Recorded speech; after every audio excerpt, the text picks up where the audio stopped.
2026 के प्रीलिम्स में यूपीएससी ने एका मूवमेंट और बरदोली मूवमेंट पे क्वेश्चन दिया था।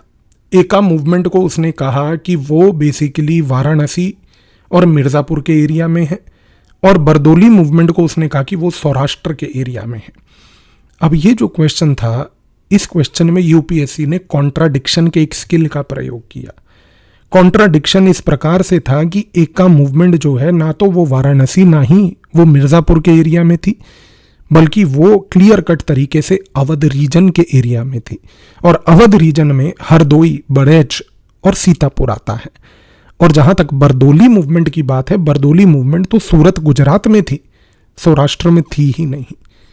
इस पर्टिकुलर स्टेटमेंट को जो यूपीएससी ने यहां पर आपको दिया, उसमें उसने एक स्किल कॉन्ट्राडिक्शन का प्रयोग किया।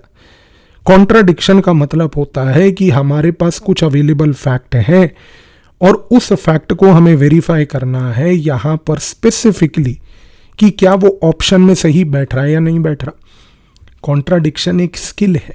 जब तक आप इस स्किल को नहीं सीखोगे, आप अपनी प्रिपरेशन को इनकम्प्लीट रखोगे। क्योंकि 2026 के इस प्रीलिम्स के पेपर के बावजूद भी आपने अभी तक कोई लर्निंग नहीं ली।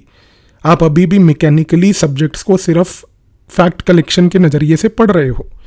एक बार ये कॉन्ट्राडिक्शन को डेवलप करने का स्किल सीख लो, क्योंकि जिस दिन ये स्किल सीख लोगे, उस दिन इस पर्टिकुलर स्किल को आप किसी भी सब्जेक्ट में अप्लाई करोगे।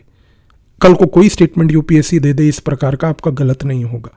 ये स्किल मैं आपको 15 अगस्त को एक वर्कशॉप में सिखाने जा रहा हूं, और उस वर्कशॉप का लिंक इस वीडियो के डिस्क्रिप्शन में है।